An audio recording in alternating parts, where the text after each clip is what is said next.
రంగంలోకి రోబోలు. ఎస్ఎల్బీసీ సొరంగం వద్ద ముఖ్యమంత్రి రేవంత్ రెడ్డి వెల్లడి.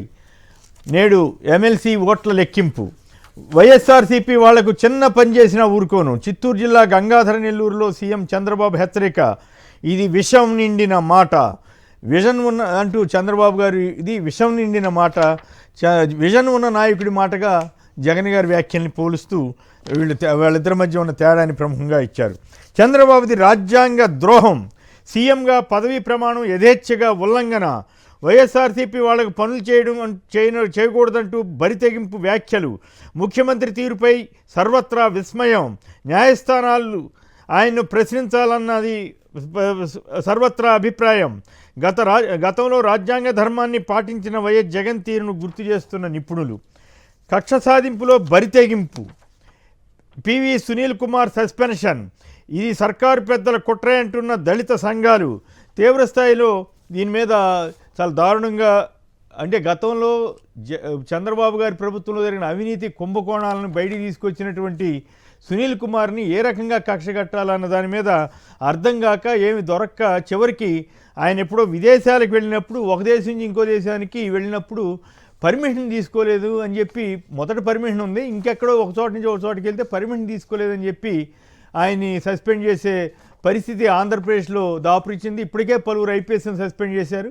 పలువురు ఐఏఎస్లకి ఐపీఎస్లకి పనులు లేకుండా చేసి పక్కన కూర్చోబెట్టారు. అయినా వాళ్ళ కక్ష తీరట్లేదు. దీనిపైన ఈయన మన retired IPS Praveen Kumar doctor RS Praveen Kumar గారు తీవ్రస్థాయిలో మండిపడ్డారు. ఒక ఎస్సీ వర్గానికి చెందిన వ్యక్తిని ఎక్కడ ఏపీ రాష్ట్రానికి డీజీపీ అవుతాడేమోననే భయం అక్కస్తో ఆయన్ని సస్పెండ్ చేశారు. ఆయన గతంలో ఆదిలాబాద్ జిల్లాలో కానీ ఇతరత్రా కానీ పనిచేసినప్పుడు మంచి ఆఫీసర్గా గుర్తింపు పొందారు, నిజాయితీపరుడుగా గుర్తింపు పొందారు. సునీల్ కుమార్ పర్మిషన్ లేకుండా విదేశాలకు వెళ్ళాడని చెప్పడం కోడిగుడ్డు మీద వెంట్రుకలు పీకటమే. సునీల్ కుమార్ వ్యక్తిగత సెలవుపై ఉన్నప్పుడే చెప్పాడు తాను వీసా తీసుకుని విదేశాలకు వెళ్తున్నానని చెప్పారు. అయినప్పటికి కూడా ఈ రకంగా చేస్తున్నారు. చంద్రబాబు ఆయన కుమారుడు డావోస్ వెళ్ళినప్పుడు అన్ని షెడ్యూల్ ప్రకారమే చేశారా అంటూ చాలా తీవ్ర స్థాయిలో సునీల్ కుమార్ని సస్పెండ్ చేయడాన్ని ఆయన తప్పుపట్టారు. ఉద్యోగులకు ఉత్తచెయ్యి. ఊరించి ఉసూరుమనిపించిన బాబు సర్కార్ బడ్జెట్. ఎన్నికల మేనిఫెస్టోలో బకాయిల చెల్లింపుతో సహా ఎన్నో హామీలు. అధికారంలోకి వచ్చాక వాటి గురించి పట్టించుకొని వైనం. దీని మీద కూడా ప్రధాన చర్చగా వెళదాం. ఇక ఐసీఐసీఐ స్కామ్లో కీలక సూత్రధారి టీడీపీ నాయకుడే. చిలకలూరు బ్రాంచ్లో కోట్ల డిపాజిట్లు మాయం అంటూ చంద్రబాబు గారు ఆ నిందితుడి అతని పేరేంటి అజిత్ కుమార్ అంట. అజిత్ కుమార్ని అరెస్ట్ను అడ్డుకున్న టీడీపీ నేతలు అంటే ఎట్టకేలకు టీడీపీ నేత అజిత్ కుమార్ని అరెస్ట్ చేశారు. జగన్ గారికి సంబంధించి వైసీపీలో ఎవరైనా చిన్న తప్పు చేస్తే చాలు పెద్ద ఎత్తున ఫోటోలు వేసి ఇంకేముందని చెప్పి రాసే ఎల్లో మీడియా ఇంత పెద్ద వార్త కొన్ని కోట్ల రూపాయలు 35 కోట్లు అంట బదిలీ అని దీని మీద మాత్రం వార్త రాయకుండా జాగ్రత్త పడ్డాయి. అసైన్డ్ దోపిడీకి రాజముద్ర. అమరావతిలో పేదల భూములు కాజేసిన పచ్చముఠాలకు రిటర్నబుల్ ఫ్లాట్లు. సో సిఆర్డీఏకి చంద్రబాబు సర్కార్ ఆదేశం. రిజిస్ట్రేషన్కు సన్నాహాలు అవుతున్నారట. అంటే పెత్తందారులు అసైన్డ్ భూములు లాగిచ్చారు కదా గత ప్రభుత్వ హయాంలో, మన చంద్రబాబు గారి ప్రభుత్వ హయాంలో. ఆ నేపథ్యంలో ఇప్పుడు జగన్ గారి ప్రభుత్వం వాటి మీద కేసులు పెడితే ఇప్పుడు అవన్నీ పక్కన దోసేసి మళ్ళీ రిటర్నబుల్ ఫ్లాట్లు ఇస్తున్నారన్న సారాంశంతో ఆ వార్త ఇచ్చారు. లోకేష్ లెక్కలతో టీడీపీలో తెకమక. ఎమ్మెల్సీ పదవులు ఎవరికి దక్కుతాయో తెలియక ఆందోళన. చంద్రబాబునే కలవమంటున్న CM Chandrababu. So shadow CM ఆయనే అయిపోయారు కాబట్టి యనమలకు మళ్ళీ అవకాశం లేనట్లే అంటూ కథనాన్ని ఇచ్చారు. ఇక నేను చెప్పిందే యాక్ట్, మొత్తం కనెక్షన్లు నాకు ఇచ్చేసేయండి, కాదంటే నియోజకవర్గం వదిలి వెళ్ళిపోండి, చెప్పినట్లు వినకపోతే కేసులు పెడతా, ఉద్యోగులను ఎలా పనిచేస్తారో చూస్తాం. యాక్ట్ కేబుల్కు బాపట్ల పచ్చనేత హుకుం. లబోదిబోమంటున్న యాక్ట్ యాజమాన్యం. పచ్చనేత తీరుపై అధిష్టానానికి ఫిర్యాదులు.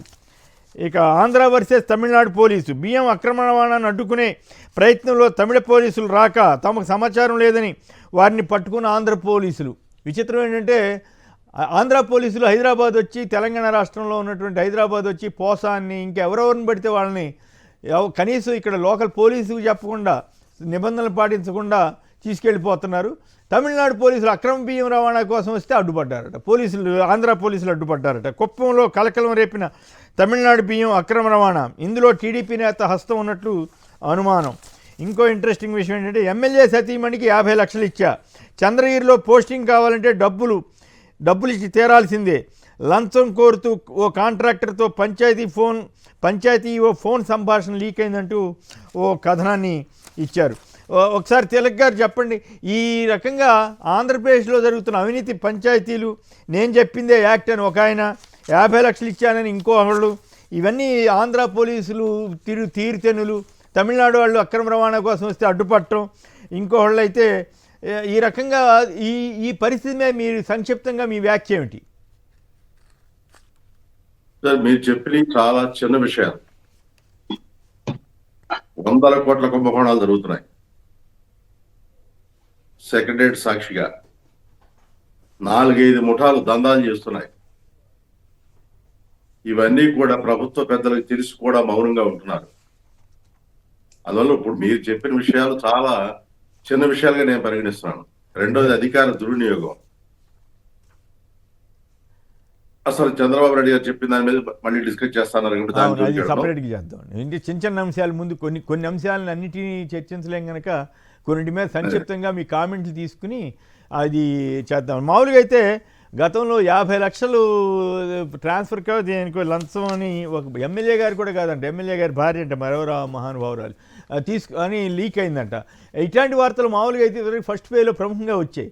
ఇప్పుడు వాటికి సాక్షి వాళ్ళు వేస్తే సరి, లేదంటే ఇక అసలు లేనట్లే అన్నట్లుగా పరిస్థితి ఏర్పడింది కదా. ఇప్పుడు కొద్ది రోజుల క్రితం Panchayati Raj rural water supply schemes సంబంధించిన టెండర్ల విషయంలో పెద్ద గోల్మాల్ జరుగుతోంది. పవన్ కళ్యాణ్ గారి శాఖలో. అవునండి. ఓకే. అలాగే పవన్ కళ్యాణ్ గారు ఆయన స్నేహితుడైనటువంటి నిర్మాతకి 1200 ఎకరాలు మరి అనుభవం, ఆ ఫీల్డ్ లో ఎటువంటి అనుభవం, ఎనర్జీ విషయంలో అనుభవం లేకపోయినా, అటువంటి కంపెనీతో ఒప్పందం లేకపోయినా ఎలా ఇచ్చారు? ఎకరం ₹1 కోటి ఉన్న దాన్ని 1200 ఎకరాలు ఎలా ఇచ్చారు? ఇవాళకి దానికి జవాబు లేదు. ఓకే. ఇలాంటివి చాలా జరుగుతున్నాయి. బాపట్లలో యాక్ట్ వాళ్ళ మీద పడి కనెక్షన్స్ మొత్తం ఇచ్చేయాలనేదో బట్టి ఇంకో ఆయన ఎవరు డిమాండ్ చేశారంట, ఎవరో టీడీపీ లీడర్. నేను చెప్పిందే యాక్ట్ అన్నాడంట, మొత్తం కనెక్షన్ నాకు ఇచ్చేయండి అని, లేదంటే నియోజకవర్గం కాదంటే నియోజకవర్గం వదిలి వెళ్ళిపోవాలని బెదిరిస్తున్నానంట. ఈ రకంగా తయారైంది పరిస్థితి. నేను కొద్ది రోజుల క్రితం మాట అన్నాను, పులిమేని స్వారీ లాంటిది వీడు చేసి కాండ అనేది.